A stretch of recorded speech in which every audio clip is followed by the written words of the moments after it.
Hello, members of the Greater Milwaukee Association of Realtors, and welcome to another episode of The Park Bench. I am your host, Scott Bush, and it has been often said that you can learn more from failure than success. And my special guests today are Tina Balaka and Peter S. Stefaniak, and between the two of them, we have about 70 years worth of experience. I'll give more of those years to Peter, if that's okay. Thank you. He's earned them. Yeah. Okay, and both Peter and Tina have both served as chair of the Greater Milwaukee Association of Realtors board, and they've served on so many committees and boards, and they've given so much of their time to this industry that this would be an hour show if I went into everything that these two have done for us and for our industry. So we're going to move right into it, and we're going to talk today. We're going to be brutally honest, and we're going to look at bad habits and things that agents do that sabotage their success, and the actions that are not always taken. So, Tina, you are a manager at Shorewest. You were a very successful agent. Now you manage a lot of agents. And Yes. Why don't you start? What are some of the things that you see that where agents really sabotage their own success? I would have to start with not treating real estate like a business. They treat it like a hobby and not really focusing in on looking at it from that perspective. What do they need to do in terms of all aspects of a business, from marketing to time commitment to activities to creating a client base? That's a lot, but I think that's the mentality, those not approaching it that way. Peter, before we actually started the show, you were talking about that very thing about a business plan, or Yes. In other words, in my opinion, most agents come into our industry with these really high expectations that they're going to be successful and they're going to make a lot of money. The truth of the matter is the failure rate is very, very high. And why is that? In my opinion, very few are willing to commit to being a true full-time professional. Do they really, listen to motivational tapes, go to the seminars, attend conventions, and commit to being a true professional? I also think over the years I've seen so many agents spend time monitoring their results. How many closings did I have? How many closings do I want to have? Where's my money at, etc. Which is, to me, a huge mistake. They need to monitor their activities. Because to get to that end result of that closing, to get to that paycheck, there has to be a listing, and there has to be a showing, and there has to be an offer to purchase. And prior to that, there was a listing presentation. And prior to that, there was maybe a mailer and or a phone call. So there's sort of a chain of events that, in my opinion, agents don't monitor. They need to monitor their activities. How many phone calls are they making? How many mailers have they sent out?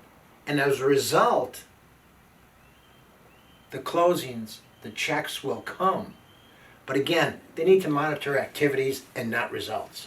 And Peter, you were also a broker and a manager too for several years, but mostly you've decided that I'm just going to sell real estate.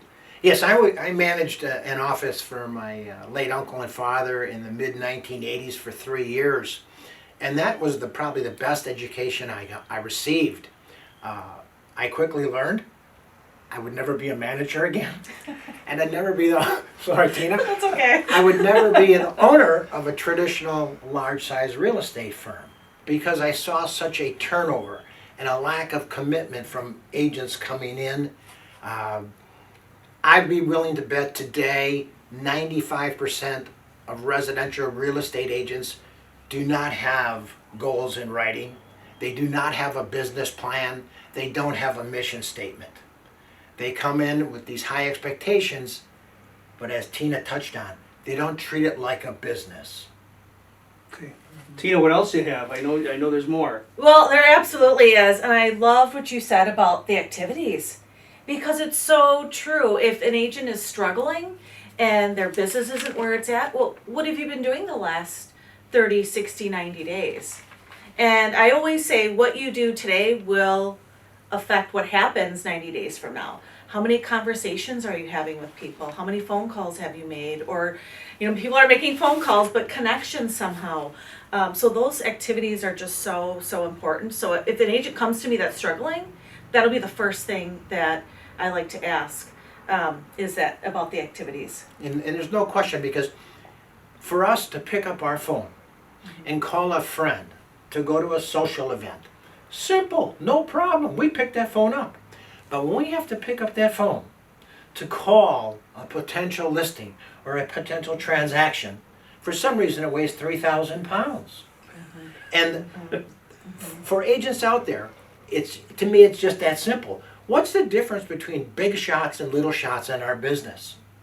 I think the big shots are little shots who they keep shooting. They shoot more. In other words, they make more phone calls. They go on more appointments. They become more comfortable, more confident, and smoother in their presentation.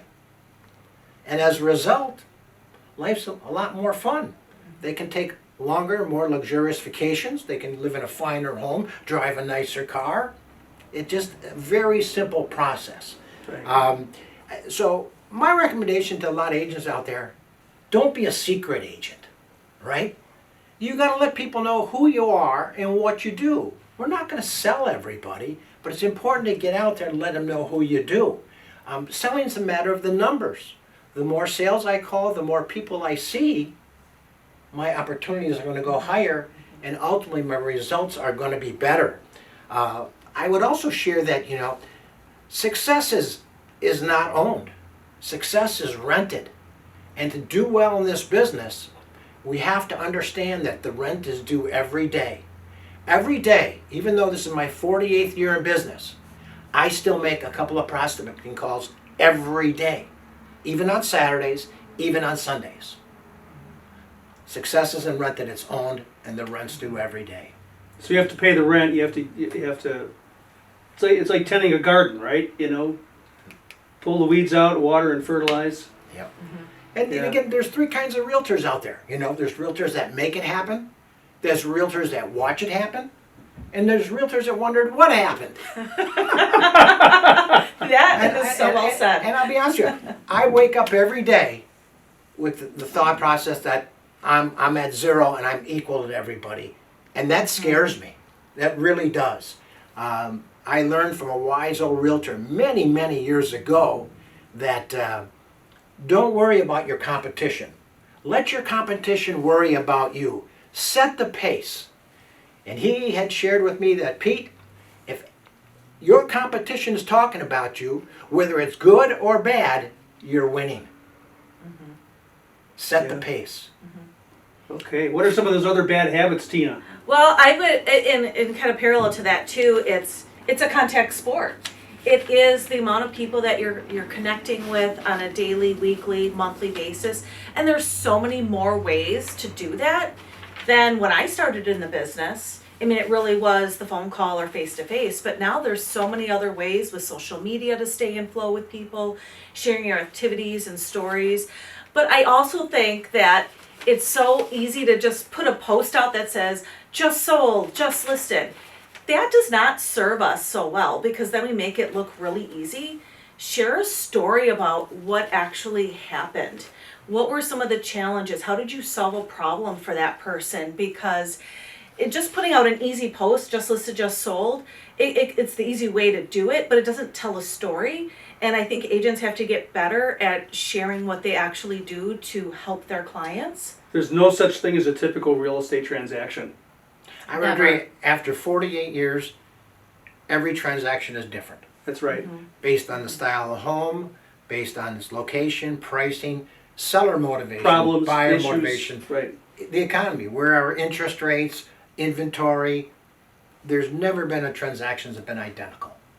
And I think we as agents need to defend our commission. Although I don't like to use that word commission. People, you'll ask me, what is my commission? I always tell them 0, but I do have a success fee. And it's important, as Tina said, that we must justify our worth and our value. And as an agent, I need to sell my experience, my knowledge, and expertise. And this is what I bring to the table that justifies my value. Sadly, that's always under attack, though, isn't it? It is. All the time. Yeah. You know, and it, as I share with, Realtors work hard. The successful realtors work very hard. Believe me, I have a ringside seat to that. So, and that, you know, it's simple that, you know, the sales and the sales process, we learn how to handle objections. And when it gets to commission, people ask me, how do you handle that? I said, well, if people ask me, am I willing to cut my commission? My answer is no. It's just that simple. Or I may share with them that, hey, Mr. and Mrs. Seller, let's think about it this way. If I'm willing to drop my commission, change my commission right here at the drop of a hat, how good am I going to be negotiating your sale price? I think you're looking for a good negotiator, a tough negotiator. I believe I'm that person. The belief factor too. Believing in yourself is so important, and I love what you said earlier about attending conventions or education, because that is missing. I think for a lot of agents, that what are you intaking daily? Are you the one who's just scrolling, or are you actually taking time to learn something? That's so much more important to develop your skills, but your mindset is really critical in this kind of business because there's so many highs and lows. And if you have to maintain a positive mindset, but also what you're feeding yourself is what's going to help with your results and your motivation to want to do the activities. I agree totally. I also believe that there's far too many agents in our industry that, you know, they take floor time, or some will call it opportunity time, and they sort of get in this position. They put their hands in the praying position and say, I hope something good happens today. You know, the big one's going to be calling in today, you know. But at the end, you've got to make those outgoing calls. You've got to go to conventions. You've got to learn. Because to me, over the years at conventions, I've met so many good people. I was always a believer, if I can come back with one idea from convention that I can implement on a daily basis, it was worth my time and money to go there. Over the years, I was able to meet other agents from other areas, and we share ideas that are helpful to each other. I was able to meet individuals that I believe that I was able to model after, that I aspire to be like that person. They're professional, they're successful, they're sharp. what I have learned too is that successful agents in our business are willing to talk and share with agents from other companies. It's, you know, from their competitors. They're willing to help other agents along. And I think that's great because, you know, this business success largely depends on cooperation. Absolutely. You know, You should always be known as the agent who's easy to work with. I can't tell you how many times I've heard that, you know, and, you know, communication, you were talking about communication earlier. It's never been easier to communicate in this business with everything at our fingertips compared to the way it was years ago. But at the same time, one of the number one complaints that I get from agents is that agents don't communicate anymore. They don't follow up and they don't return calls, and, you know, they don't follow up. So, you know, that creates problems too. And that doesn't lead to success as far as I'm concerned. Well, it's interesting because one agent might want the phone call, the other agent wants the text. And in their mind, they're not communicating because it's not their form of communication. Because it's what they want, yeah. And so when I say you want to be the agent that's easy to work with, you have to meet the person where they're at on the other end of the transaction. If it's someone who wants a phone call, give them a phone call. Now, there are some negotiations, I don't always agree, should be done on a text message. There are times you have to talk to one another. Exactly. Right. So that would be the thing, is meet people where they're at in the cooperation of the real estate world, because that goes a really long way. This has been some great information today, and I hope a lot of our members who need to see this are watching it. So at this time, I'll give you some final thoughts, Tina. Well, I think my final thought is, like I said before, treat this like a business. Have a business plan, focus on activities, and find a mentor. I think that was a really good thing, but surround yourself with people who are going to encourage you and support you. This is a tough business to do by yourself, so find that network of people. Thank you. Yeah, very valid point. Get a mentor, get a role model, and model. You don't recreate the system, so to speak. My parting thoughts is, I guess I would encourage something I read every morning to myself is that I like to run while others walk. I like to work while people sleep nowadays. Years ago, that wasn't so good. And now I sleep while other people party. That I want to be prepared and get out there and get after it. And again, the bottom line is, to me, the agent who makes the most money makes the most phone calls. Because they're becoming more confident, they're becoming smoother in their delivery, and as a result, they're going on more appointments, and it's a numbers game. It's just that simple.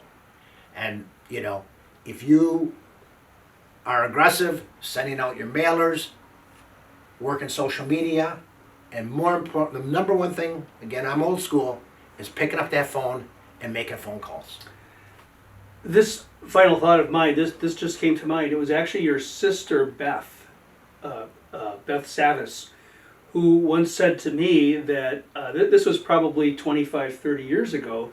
She had said, I tell my agents that if you can verify 40 hours worth of work, not walking around with a coffee cup complaining in the office, but if you can actually document 40 hours worth of work, there's no way you're not going to succeed in this business. How do you, No question. Speaking of Beth, when we were young in the business, we used to go knocking on doors and introducing ourselves, and just the simple question, who do you know might be interested in selling a house in the neighborhood? She worked one side of the street, I worked the other side of the street. And one day I went and knocked on this door, and the guy slammed the door in my face. You know, it was a little 2-bedroom prefab house on the south side. you were probably, of what, Milwaukee. 20, I was probably 20, 21 years old. 21 years old? And I was taken back. So I don't know what got into me. I ran around the back. I rang his back doorbell. By the way, I would advise not to do that out there, all you, you young realtors. So he opened the back door, and I quickly said to him, I'm just curious if the people that live in the back of the house are as mean as the people in the front of the house. He slammed the door harder. That might be the what not to do, but that's Yeah, a great story. yeah. That is great. True story. That is great. Okay. Well, listen, Tina and Peter, I really appreciate you taking time out of your busy day to come down to the park, Thank you. and thank you so much. Thank you. Wave goodbye. Bye.